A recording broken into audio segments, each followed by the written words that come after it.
কুমোরটুলি।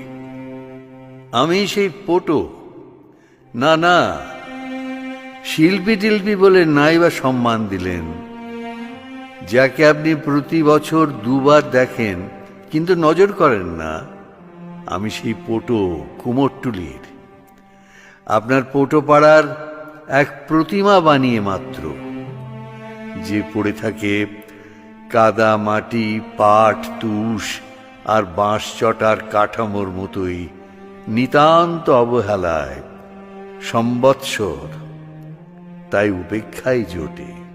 কংসনারায়ণ থেকে কৃষ্ণচন্দ্র, নবকৃষ্ণ আর সাবর্ণরাজের বাড়িতে তখনই ডাক পড়ত পটোপাড়া। যে মেয়েটা প্রতিদিন লড়ে নিত্যদিনের যুদ্ধে আর সংসারে, আমাদের প্রতিদিনের হেরে যাওয়াকে এক লহমা